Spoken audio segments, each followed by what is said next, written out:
Hari ini Valen akan menghadiri acara pesta pernikahan Rania. Dia sudah berdandan cantik karena hari ini Valen diminta menjadi pagar ayu di pernikahan sahabatnya. Vol, makasih ya udah mau bantuin acara nikahan aku, kata Rania yang sudah cantik dengan gaun pengantinnya. Santai aja Ran, kita kan teman, sahut Valen. Kamu cantik banget, aku yakin calon suami kamu pasti bakalan terpesona kalau tahu calon pengantinnya secantik kamu. Goda Valen membuat semburat merah di pipi Rania. Valen tahu pernikahan Rania ini terjadi karena ketidaksengajaan, lebih tepatnya karena dia hamil. Beruntung Rania tahu siapa yang menghamilinya, dan pria itu juga mau bertanggung jawab dengan apa yang telah dilakukannya. Sebenarnya Valen juga masih memiliki ketakutan kehamilan, apalagi kejadian waktu itu masih sering terbayang-bayang di ingatannya. Semoga aja dia nggak KDRT kayak di film-filmnya Vol. Aku takut dia baiknya cuma sekali, dan setelah itu memperlakukan istri kayak pembantu seperti di film-film yang kita tonton. Jelas Rania mengatakan ketakutannya. Apalagi calon suaminya ini baru dia temui beberapa kali, itu pun karena pria itu adalah langganan di restoran Valen. Hus, nggak boleh ngomong gitu, aku yakin dia pasti baik, buktinya dia mau tanggung jawab kan. Itu tandanya dia pasti mau memulai semuanya sama kamu Ran. Valen masih kekeh meyakinkan Rania yang masih goyah. Bukan tanpa alasan Rania goyah dan bimbang, tapi karena pria yang akan menjadi suaminya itu sempat dia gagalkan pernikahannya. Ya tepatnya kemarin, Rania sudah menghancurkan pernikahan pria yang telah menanam benih di rahimnya itu. Pria itu malah akan menikah dengan wanita lain. Beruntung Rania datang dan berhasil menggagalkan pernikahan itu. Semoga aja yang kamu katakan benar Val. Keduanya berpelukan untuk beberapa menit, sampai akhirnya Valen mendengar suara jika rombongan pengantin pria sudah datang. Usap air mata kamu, sekarang bukan waktunya buat nangis, kebahagiaan kamu tinggal di depan mata, kata Valen sambil tersenyum. Rania tersenyum, lalu memegang tangan Valen. Temenin aku ya Vol, aku gugup, pinta Rania yang langsung diangguki oleh Valen. Keduanya berjalan ke arah pelaminan. Rania masih enggan melepaskan tangan Valen, sampai di pelaminan keduanya langsung terduduk. Valen yang menjadi bagian pagar ayu kini ditugaskan menunggu buku tamu. Setiap tamu yang datang dia sambut dengan senyumannya. Selamat datang, silahkan isi kehadiran di buku tamu, ucap Valen sopan. Dan setelah tamunya menuliskan nama alamat bahkan tanda tangannya, Valen memberikan cidra mata untuk tamu undangan yang disiapkan pihak pengantin wanita.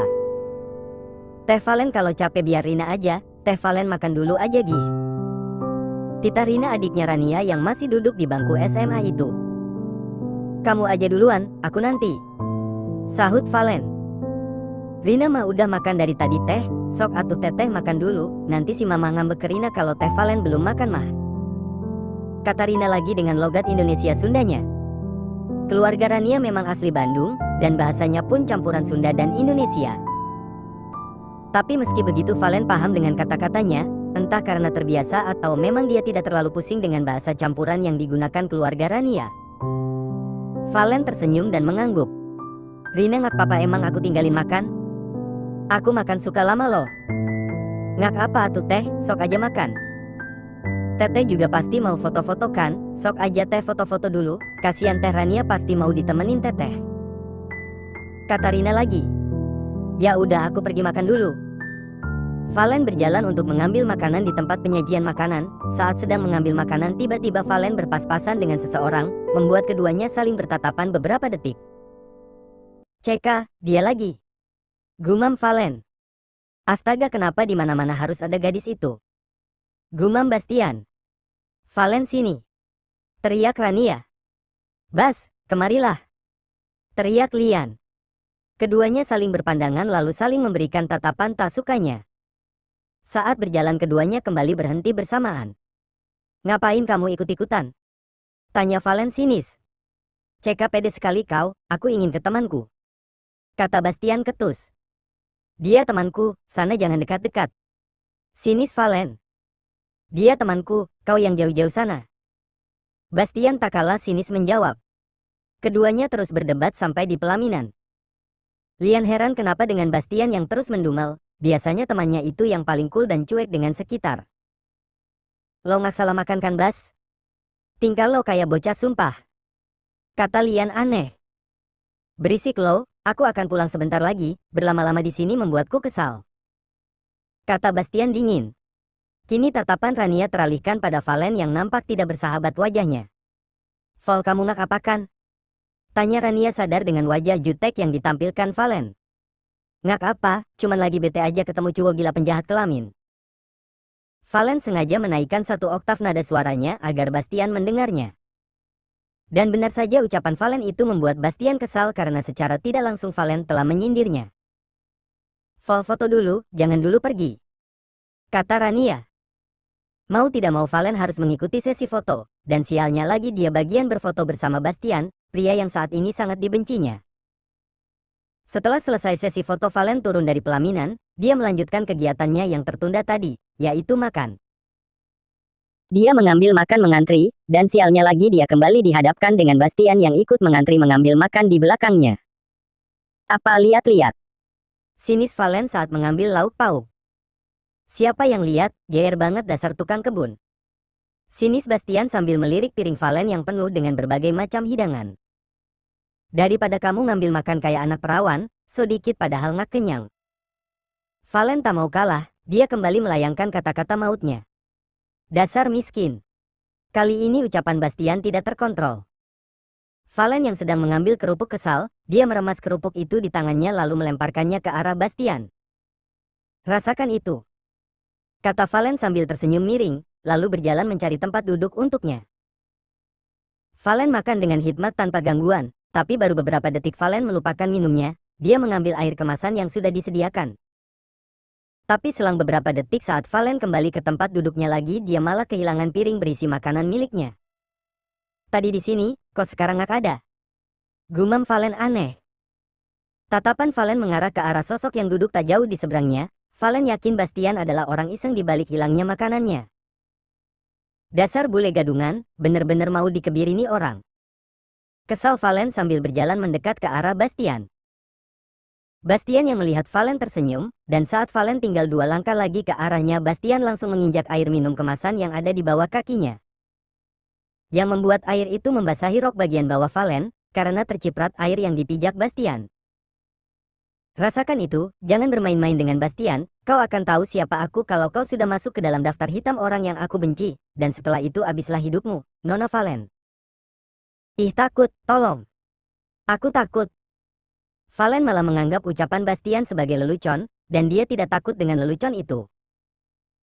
Setelah pulang dari nikahan Rania dan Lian, Valen benar-benar tidak terlihat senang, wajahnya mengkerut karena menahan kesal sejak tadi. Entah kesialan atau apa, di mana-mana dia terus bertemu dengan Bastian, si pria yang Valen beri gelar sebagai penjahat kelamin.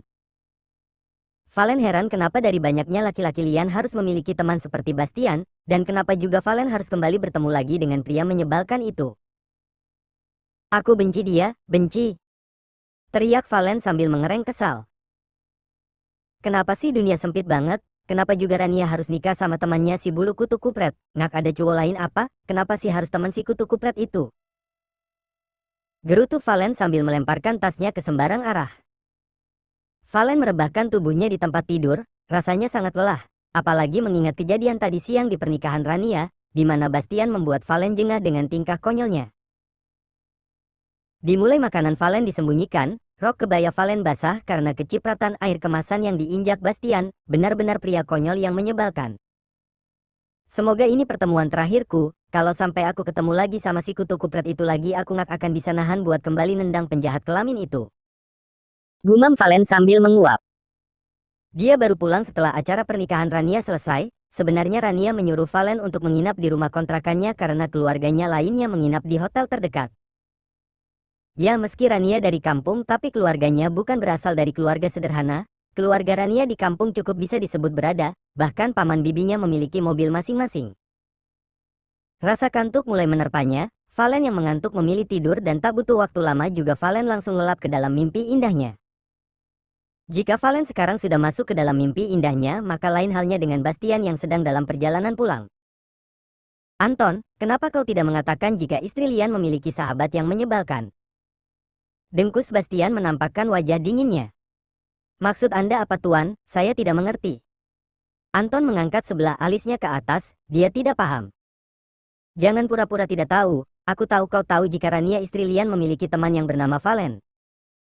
"Saya benar-benar tidak tahu tuan, Itu di luar perkiraan saya, dan mana saya tahu biodata istri Tuan Lian. Anton merasa tidak bersalah dengan apa yang dikesalkan majikannya. Terserah, kau mulai menyebalkan Anton. Bastian kesal. Tuan, jika Anda bertemu dengan Nona Valen secara tidak sengaja orang bilang itu tandanya jodoh. Celetuk Anton. Membuat Bastian yang akan memejamkan matanya langsung melotot. Hanya orang bodoh yang percaya dengan cerita bodoh seperti itu. Aku tidak percaya ucapanmu, dan satu hal lagi jika perlu aku ingin kau menjauhkan hidupku dari gadis gila itu, kau tahu hari ini aku mendapatkan cubitan di pinggang yang diberikan gadis gila itu. Kata Bastian dengan wajah kesalnya. Masih ingat kejadian tadi, di mana Valen dengan santainya mencubit pinggangnya di depan beberapa temannya, dan sialnya cubitannya itu sangat sakit sekali. Anton melihat ke arah kaca spion, dia melihat wajah marah majikannya, membuat dia yakin jika hari ini Valen dan Bastian pasti kembali menebar bendera kebenciannya lagi. Tidak ada cara lain lagi, Nona Valen dan Tuan Bastian harus dipertemukan di Salaranjang lagi, mungkin dengan begitu mereka akan sama-sama membuka kehidupan barunya. Batin Anton sambil melihat ke arah spion lagi yang memperlihatkan Bastian di belakangnya. Di kamarnya Rania yang baru saja beberapa jam yang lalu bersama Lian nampak duduk di pinggir ranjang. Lian yang baru selesai menelpon ikut duduk di pinggir ranjang. Dia melirik ke arah Rania yang menunduk di sampingnya. Ingatannya kembali pada kejadian tadi siang, di mana dia mendengar percakapan Rania dan bapaknya. Kamu ingat, setelah ini jangan berani pulang ke kampung Bapak. Bapak malu punya anak kayak kamu yang bisanya malu-maluin keluarga Doang. Ingat jangan pulang sebelum anak kamu lahir. Bapak nggak mau mendapatkan banyak pertanyaan yang menanyakan kehamilan kamu. Bapak macam apa yang mengatakan kata kasar seperti itu pada putrinya, benar-benar membuat Lian geram. Meski dia tidak mencintai Rania, tapi setidaknya dia mau bertanggung jawab atas anak yang ada di dalam kandungan Rania. Maaf membuatmu terjebak ke dalam pernikahan ini, Lian. Aku janji setelah anak ini lahir kamu bisa menikahi kekasihmu. Kata Rania berbicara dengan menundukkan kepalanya. Lian yang mendengarnya kaget, dia memang kehilangan kekasihnya karena insiden hamil Rania. Tapi tidak ada sedikit pun niatan di hatinya untuk meninggalkan Rania setelah melahirkan anaknya kelak. Jangan katakan itu, aku tidak akan menceraikanmu meski anak kita sudah lahir. Tegas Lian. Rania tersenyum, entah kenapa dia lega mendengar ucapan Lian barusan. Setidaknya dia tidak terlalu gugup karena ketakutan akan dibuang. Terima kasih, sekali lagi maaf untuk pernikahanmu yang gagal kemarin. Kata Rania lagi. Jujur saja dia merasa bersalah dengan kejadian kemarin-kemarin, tapi Rania juga harus memikirkan anak yang ada di rahimnya. Dia tidak mau kehilangan harapan memiliki pengakuan untuk calon anaknya kelak. Lian membalikan posisinya menjadi menghadap Rania. Dia kesal karena Rania terus membahas pernikahannya yang gagal. Sudah aku bilang jangan ungkit masalah itu Rania, apa kau tidak bisa mendengarnya? Aku tidak suka kau mengatakan masalah pernikahanku yang gagal. Tegas Lian lalu beranjak berdiri, dia berjalan keluar kamar meninggalkan Rania yang termenung di pinggir ranjang. Apa aku salah? Aku kan hanya mau meminta maaf. Gumam Rania sambil mengusap perutnya yang masih rata. Sedangkan di luar Lian yang ada di dalam lift nampak kesal, seharusnya dia memang tidak menikahi Rania, tapi karena kejadian satu malam bersama Rania dia menjadi terjebak di pernikahan ini. Tapi meski pernikahannya tidak pernah diinginkan, Lian tidak merasa membenci pernikahan, dia sadar akan kesalahannya, maka dari itu Lian mau bertanggung jawab dengan yang telah diperbuatnya. Lian, kau ada di bawah ah? Si Tetehna kemana atuh? Rina adiknya Rania menatap bingung ke arah kakak iparnya. Lian menepuk jidatnya pelan, dia lupa jika keluarga Rania juga menginap di hotel yang sama dengan dirinya. Rania lagi di kamar, dan kakak lagi nyari angin, kamu sendiri kenapa ada di luar? Tanya balik Lian. Dia cukup kenal dengan Rina, karena beberapa jam yang lalu Rania memperkenalkan Rina sebagai adik iparnya. Rina lagi mau nyari seblak itu si Ujang anak si Bibi ngak mau kalau ngak ada seblak, jadi Rina teh mau cari seblak dulu. Jelas Rina sambil tersenyum. Lian hanya menganggukkan kepalanya, aneh memang seblak bisa dimakan dengan nasi. Kenapa keluarga istrinya aneh-aneh sekali? Tadi saat pernikahan Lian melihat salah satu kerabat Rania yang makan nasi dicampur kentang goreng, dan sebagai bule yang menganggap kentang itu nasi Lian sangat aneh. Mau seblak ngak? Kalau mau Rina beliin atuh biar sekalian belinya. Ngak usah, kakak mau beli kopi. Kamu lagi. Cek, di mana-mana ada dia. Dan saat keduanya melihat ke tubuhnya masing-masing Valen dan Bastian seketika saling berteriak. Keduanya berteriak saat melihat tubuh keduanya yang sama-sama polos. Valen mencoba mengingat kejadian terakhir yang diingatnya. Tadi malam seingatnya Valen dia pulang dari minimarket terdekat. Saat pulang Valen merasa ada yang mengikutinya dari belakang dan hal itu membuat Valen berulang kali menghentikan langkahnya. Sampai akhirnya, kesadarannya mulai hilang karena dibekap oleh seseorang. Dan saat bangun dari pingsannya Valen ada di kamar bersama Bastian. Sedangkan dalam ingatannya Bastian tadi malam dia sedang pergi ke klub bersama teman-temannya. Bastian mabuk parah sampai tidak ingat apa-apa, bahkan untuk sampai di tempat ini pun Bastian tidak mengerti kenapa dia bisa sampai di sini. Dan yang lebih parahnya lagi dia ada di ruangan yang sama dengan gadis menyebalkan seperti Valen, sesuatu yang tidak pernah dia bayangkan lagi akan terulang kembali. Keduanya saling pandang, lalu saling memandang jijik satu sama lain. "Apa yang kau lakukan padaku gadis gila? Kenapa aku ada di tempat ini bersamamu?" tanya Bastian dingin. Valen memutar bola matanya jengah, di sini yang seharusnya bertanya seperti itu adalah dirinya. "Jangan pura-pura seolah kau tidak tahu penjahat. Aku yakin kau yang telah menculikku sampai aku ada di tempat ini. Ngaku saja kau." Valen balik menuduh Bastian. "Hei gadis gila, yang benar saja aku menculikmu. Kau pikir aku sudi menyentuhmu? Hah? Terserah kau penjahat kelamin. Di mana-mana maling tidak akan ada yang mau mengaku, dasar tidak tahu malu." Sungut Valen kesal. Tangan Valen berusaha merebut selimut tebal yang menutupi bagian tubuh Bastian, dan tentu saja hal itu tidak Bastian biarkan, dia ikut menarik selimut tebal itu, dan berakhir saling tarik-menarik selimut. "Keluar dari kamar ini," titah Valen. "Kau saja yang keluar, kamar ini milikku," tegas Bastian. "Tuh kan, kau yang menculikku, dasar penipu." "Siapa yang menculikmu? Aku tidak melakukan apa yang kau tuduhkan, tidak pernah." Valen tidak percaya, dia yakin Bastian yang melakukannya, dasar pria gila aneh, sudah ketahuan malah tidak mau mengaku, benar-benar pria menyebalkan. Kalau Valen sekarang sudah memakai pakaian sudah pasti dia akan memberikan beberapa pukulan pada pria bejat itu, tapi untuk sekarang Valen harus mempertahankan selimut yang menutupi bagian tubuhnya yang polos dulu. Tidak sudi dia memperlihatkan tubuhnya yang polos pada Bastian. Sama halnya dengan Valen, Bastian juga sedang mempertahankan selimut yang menutupi bagian tubuhnya yang polos, malu jika Valen melihatnya yang polos. Tiba-tiba terdengar suara ketukan pintu, membuat Valen dan Bastian saling melirik satu sama lain. "BRUKKK. Ah, apa yang kalian lakukan di sini?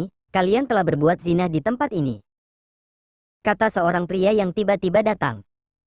Bastian dan Valen yang kaget malah saling merapat. Valen bahkan sampai memegang tangan Bastian karena kaget dan takut, apalagi sekarang di depannya terlihat beberapa pria yang menatapnya dengan tatapan tajam. "Mati aku, kita digerebek," bisik Valen pada telinga Bastian. Beberapa jam berlalu. Valen menatap pantulan wajahnya di cermin, benar-benar hari sialnya. Tidak pernah terbayangkan sebelumnya dia akan memakai pakaian pengantin seadanya seperti ini. Dan yang lebih menyedihkannya lagi dia harus menikah dengan pria yang sangat dibencinya. Valen benar-benar tidak menginginkan hari ini, kalau saja dia tidak digerebek warga, mungkin Valen tidak akan pernah menyetujui pernikahan konyol ini. "Neng, di luar sudah siap," ucap ibu-ibu yang sama sekali tidak dikenali Valen. Yang dia tahu penduduk di sini kebanyakan memakai bahasa campuran seperti Rina. Valen yakin dia sekarang berada di tempat yang terpencil, Bastian benar-benar membuatnya terjebak di pernikahan konyol ini. Dia pikir dengan dia menikahiku aku akan sudi menjadi rahim bayarannya. Tidak akan pernah, aku nggak sudi jual rahimku buat dia. Batin Valen menggerutu. Valen duduk di samping Bastian, acara akad nikah sederhana pun mulai dilaksanakan, Valen hanya diam saat mendengar namanya mulai disebut dalam acara akad nikahnya. "Sah. Selamat, kalian sudah sah menjadi sepasang suami istri, dan setelah ini kalian bisa melakukan apapun yang kalian mau," ucap penghulu yang sedikit mendengar cerita pengerebekan pasangan pengantin di depannya. Bastian dan Valen hanya mengangguk tanpa ekspresi, wajah keduanya sama-sama tidak senang, bahkan tidak ada senyuman di pernikahan sederhana itu.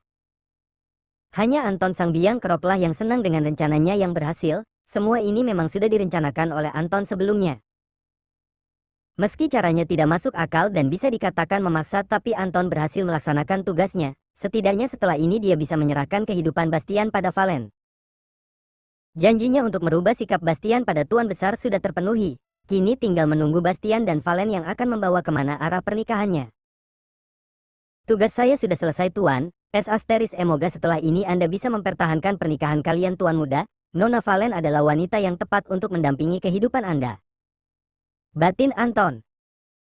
Di dalam kamar Valen hanya diam tanpa kata. Begitupun dengan Bastian yang nampak memperlihatkan wajah kesal setelah apa yang dilaluinya hari ini. Kemasi barang-barangmu, hari ini juga kita akan pulang ke kota, kata Bastian. Valen tak mendengarkan, dia fokus pada ponselnya, membuat Bastian kesal karena diabaikan. Kembalikan ponselku. Tidak akan, gara-gara benda ini kamu menjadi tidak mendengarkan panggilanku. Kesal ponselnya diambil, Valen langsung mengambil balik ponsel Bastian yang ada di nakas. Cepat kembalikan ponselku atau aku akan membanting ponselmu, ancam Valen sambil tersenyum miring. Bastian kesal bukan main, dia langsung mengambil paksa ponselnya, tapi Valen tetap kekeh mempertahankan ponselnya, sehingga membuat keseimbangan menjadi tidak seimbang dan berakhir jatuh. Tapi sialnya Valen malah jatuh ke tubuh Bastian, membuat keduanya untuk beberapa menit saling berpandangan. Dengar baik-baik tuan muda Bastian, aku Valen tidak mau dan tidak akan pernah sudi menjadi rahim bayaranmu, tegas Valen menatap tajam Bastian.